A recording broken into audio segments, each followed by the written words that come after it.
জামা কাপড় যদি অগোছালো করে রাখার কথা বলে সবার প্রথম সূর্যের নাম আসা উচিত। এত অগোছালো করে রাখে কি বলবো।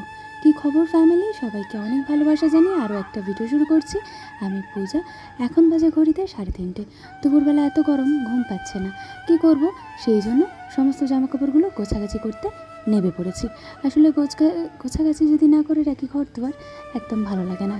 আর যত কাজকর্মের মধ্যে থাকবো, যত অ্যাক্টিভ থাকবো, তত যেন শরীরটাও চাঙ্গা লাগে। আর সবথেকে বড় কথা, সূর্য এত অগোছালো করে রাখে, আমাকে প্রত্যেক দিন প্রায় গোছাতে হয়। ওর জামা কাপড়ের জায়গাটা বললেই চলে। আর মানি শোনা আর কি বলবো, ও তো অগোছালো করার সেকেন্ড নাম্বারেই আসে বাবার সাথে। আমি যতই গোছাই না কেন, ও একটু অগোছালো করেই দেয়। ছোট মানুষ। আর সূর্যর জামা কাপড়গুলো একে একে পাট পাট করে আমি ভাঁজ করে নিচ্ছিলাম। আর দেখো, এই জামাটা এই কদিন হলো কিনেছে, তার মধ্যে রঙটা কেমন ফ্যাকাশে পড়ে গেছে। এটা নিউ মার্কেট থেকে সূর্য কিনে নিয়ে এসেছিলো। তখন আমি বাড়িতে ছিলাম। আমি ওকে বলেইছিলাম, ফুটপাথ থেকে কোনো জিনিস কিনো না, ভালো হয় না, ওরা অনেক লোভ দেখায়। আসুন আসুন দাদা, আসুন আসুন, কিনো না। আর 10 টাকা বেশি দিয়ে দোকান থেকে কিনো, যাতে দোকানদারকে গিয়ে বলতে পারো তুমি।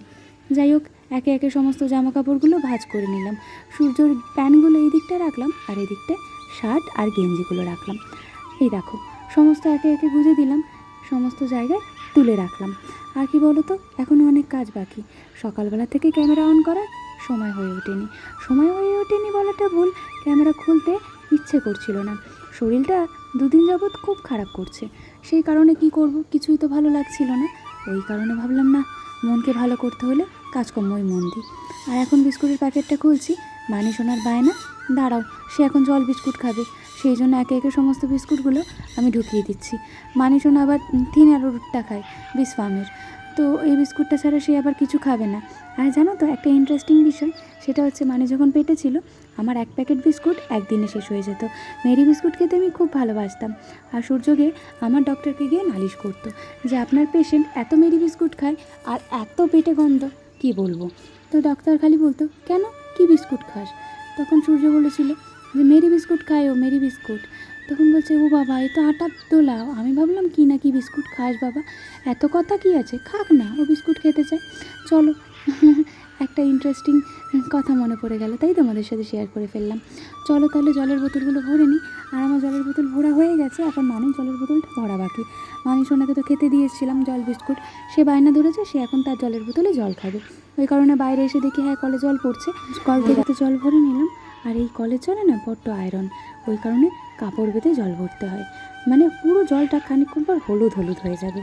যাকগে, চলো এখন মানি সোনার কাছে মানি সোনার জলের বোতলটা নিয়ে যাই। আর কি বলো তো, বাচ্চারা না একটু অ্যাট্রাকটিভ জিনিস হলে খাওয়া দাওয়া, মানে তার খাবার প্লেট বলো, জলের বোতল বলো, সে একটু বেশি ভালোবাসে। আর মানি সোনা এসেই আমার কাছে একটু আদর খেতে শুরু করে দিল। তাই কিছু মেমোরি মনে পড়ে গেল, খুব মনটা আপসেট হয়ে গেছিলো। ভাবছিলাম যদি আজকে আমার ফার্স্ট বেবি থাকতো, তাহলে দুজনে মিলে আমাকে মাতিয়ে রাখতো, মানে কী না করতো। তাই ভাবছিলাম, আর মানিকে বলছিলাম যে একটা বেবি হবে, বেবিটা মধ্যেখানে ঘুমাবে, আর আমি এখানে ঘুমাবো, বাবা এখানে ঘুমাবে, আর তুমি নিচে ঘুমাবে। তাই কান্না করে দিয়েছিল, জানো তো। আর এই দেখো, এখন ওর সাথে এইরকমভাবে খেলতে হবে। মাথায় রক্ত উঠে যাবে না বলো? আমি ওকে বারণ করছিলাম, কিন্তু কিছুতে শুনছে না। কী বলি বলো তো, দিন দিন বদমাশ হয়ে যাচ্ছে। কি বলি আর, ছোট বাচ্চা মেয়ে, অনেকটা স্ট্রাগল করেছে আমার সাথে সাথে। আমাদের সাথে সাথে সেই জোম্যাটোর কাজে নিয়ে যেত এই ছোট্ট পুরিটাকে আমার বর। তোমরা যারা যারা আগের ভিডিও দেখেছো, তারা সবাই জানো ছোট্ট পুরিটা আর কদিন পর 3 বছর হয়ে যাবে। তাই ভাবি, দেখতে দেখতে 3টে বছর চলে গেল, বুঝতেই পারলাম না। শরীর খারাপ, ভালো মন্দ নিয়েই তো আমাদের জীবন। তবে আমাকে কেউ বলেনি যে মানিসোনাকে আমি পৃথিবীর আলো দেখাতে পারবো। যেহেতু আমার ফার্স্ট পেন উঠে গেছিলো 6.5 মাস থেকে, তখন প্রত্যেকটা ডক্টর বলেছিল এই বাচ্চাকে বাঁচানো যাবে না। আর যাওয়া মেডিকেলে যাওয়া হয়েছিল, তখন বলেছিল বাচ্চার হার্ট এখনও প্রপারভাবে রেডি নয়, সে কীভাবে বাইরে আসবে, বাইরের জগতের সাথে সে কীভাবে লড়াই করবে। তো অনেকটা স্ট্রাগল করে, অনেকটা লড়াই করে যাওয়া। চলো, এই স্টোরি না, মানে প্রেগনেন্সি স্টোরি না, তোমাদের অন্য কোনো ভিডিওতে দেবো। তবে অনেকটা কষ্ট করে 3 মাস হসপিটালে অ্যাডমিট থাকার পর আমার যখন ওয়াটার ব্যাগ লিক করে, তারপর মানিসোনাকে পাই পৃথিবীর আলো দেখাতে। চলো, অনেক কথা হলো, এখন রান্নাঘরে যাওয়া যাক। রান্নাঘরে আমার অনেক কাজ বাকি। এখন এই সমস্ত কাজকর্ম করে আমি চলে যাব ওই বাড়ি, মানে মানির দাদু বাড়ি, মানে মানির বাড়িতে, সূর্যর বাড়িতে চলে যাব, যেতে হবে। দুপুরবেলা কী করব, এত গরমে কিছু ভালো লাগছিল না, সেই কারণে সূর্যতে, আমাতে আর মানিতে চলে যাব। তো এই রান্নাঘরটা একটু মেসি হয়েছিল, সেই জায়গাটা একটু গোছাগাছি হলো, কাজ এগিয়ে নিলাম। এবার চলো গ্যাসটা মুছে ফেলি। যখন গ্যাসটা কিনেছিলাম, মানে এই ওভেনটা যখন কিনেছিলাম, ওভেনে এরকম কালো কালো দাগ ছিল। আমি এটা একজনের কাছ থেকে নিয়েছিলাম, তখন আমার ওভেনটা একটু সমস্যা হচ্ছিল, সেই কারণে কি করব, কম পয়সায় পেয়ে গেছি, সেই কারণে নিয়ে নিয়েছিলাম। ভেবেছিলাম ময়লা রয়েছে, মাজলে হয়তো উঠে যাবে, কিন্তু ওঠেনি। আর কি করা যাবে, সেই ভেবে ওভেনটা ইউজ করছি, পরেই ঝিকগুলো কিনে নেবো। এখন ওভেন তো মোছা হয়ে গেছে, এখন এই রান্নার জায়গাটা না মুছলে হয়? রান্নার জায়গা ঘর বাড়ি একটু ক্লিন রাখলেই মনে হয় ভালো। কি তোমাদের মতে কি মনে হয়? রান্নাবান্না সেরে চটপট করে ঘর দুয়ারটা মুছে ফেলাটাই ভালো। তোমরা কি বলো কমেন্ট বক্সে জানিও কিন্তু। আর আমার এইখানটা মোছা হয়ে গেছে, আমি না ভাবছি এই জায়গাটা একটু অন্যরকমভাবে গুছিয়ে নেবো। তবে কীভাবে গোছাবো না গোছাবো সবটাই তোমাদের সাথে শেয়ার করবো। তো করেই যাচ্ছি, পেছন থেকে সূর্য আমাকে তাড়া দিচ্ছে, বলছে তাড়াতাড়ি করো, অনেক তো দেরি হলো, কখন যাব, বেলা চলে গেলে। চলো কথা না বাড়িয়ে রেডিটা হই। উগ্রপন্থী হয়ে, হ্যাঁ কাকে, ও এখন উগ্রপন্থী হয়ে আমি সূর্য মানি তিনজনে মিলে ব্যাগ বসকা নিয়ে চলে যাচ্ছি ওই বাড়িতে।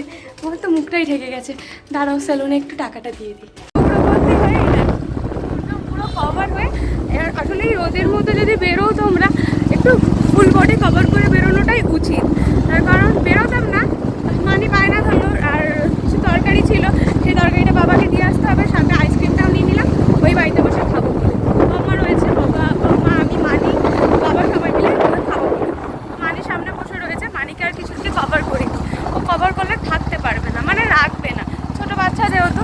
খাওয়া দাওয়া আমাদের কমপ্লিট হয়ে গেছে, এখন যাচ্ছে ওই বাড়ি। চলো তাহলে যাওয়া যাক। সাথে সূর্য তো গাড়ি চালাতে যাচ্ছে, বাইরে রোদ্দুর, আজকে সূর্যর একটু রেস্ট হবে, ওকে আমি বারণ করলাম আজকে দিনটা ছেড়ে দাও, আজকে দিনটা একটু শরীরটাকে রেস্ট দাও। চলো তাহলে।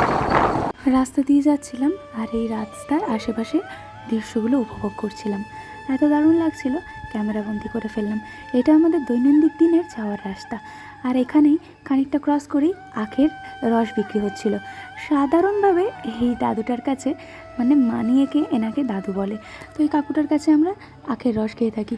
তা কাকুটার সাথে একদিন আর্গুমেন্ট লেগেই গেছিলো যে এখানের রসের থেকে, আখের রসের থেকে ভেলোরের আখের রস মারাত্মক মিষ্টি। তোমরা যারা যারা ভেলোর ব্যাঙ্গালোরে আখের রস খেয়েছো বা ভুট্টা খেয়েছো, তোমরা কিন্তু তারা জানো যে ওখানে ভুট্টা আর আখের রস কী হারে মিষ্টি হয়, মনে হবে যেন শিরা, মিষ্টির শিরা যেন মিশিয়ে দিয়েছে আখের রসের মধ্যে। আমার কিন্তু এমনটাই মনে হয়েছিল, দুর্দান্ত মিষ্টি, মানে এই আখকে বলবে দূরে সরে যা। যাকে এখন আমরা স্টেশনের কাছাকাছি চলে এসেছি, আর এই দেখো এখন বেলা কিন্তু খুব একটা হয়নি, সবে 4টে বাজে, তার মধ্যে এত রোদ, মানে কি বলবো। এখন এই টানেলটা ক্রস করে আমরা গলাপুলের তলা থেকে বাড়ির রাস্তায় চলে যাচ্ছি। আজ তোমাদের সাথে শেয়ার করব আমার শ্বশুরবাড়ি যাওয়ার রাস্তা, শ্বশুরবাড়ির আনাচে কানাচে অলিগলি, যেই গলি দিয়ে আমিও হেঁটে বেড়াই। তো এই সামনে যে বড় বিল্ডিংটা দেখছো, এখান থেকে আমরা কিন্তু ফ্রিজটা নিয়েছিলাম। তোমরা কারা কারা আগের ভিডিও দেখেছো কমেন্ট করে জানিও কিন্তু, আর এই রাস্তাগুলো কারা কারা চেনো কমেন্ট করে জানিও। এখন গলাপুলের তলা থেকে বাড়ির দিকে চলে যাচ্ছি। দেখো সমস্ত দোকানপাট প্রায় বন্ধই বললেই চলে। এখন বাড়ির দিকে তো যাচ্ছি, বাবাকে ফোনও করে দিয়েছি যে রাত্রেবেলার তরকারিটা বাবাকে এখন দিয়ে দিচ্ছি, যাতে বাবা রাত্রেবেলা রুটি দিয়ে খেতে পারে। তো এখন বাড়ির রাস্তার কাছে চলে এসেছি, মানে বাড়ির মুখে চলে এসেছি। তো চলো বাড়ির দিকে যাওয়া যাক। আর এই ভিডিওটা কেমন লাগলো অবশ্যই কমেন্ট করে জানিও। আবারও দেখা হবে অন্য কোনো ভিডিওতে। সবাই সুস্থ থেকো, সেফ থেকো। কোথাও যদি একটুও ভালো লেগে থাকে অবশ্যই লাইক শেয়ার কমেন্ট করে আমার সাথে থেকো। তো চলে এসেছি বাড়িতে, আজকের মতো টাটা।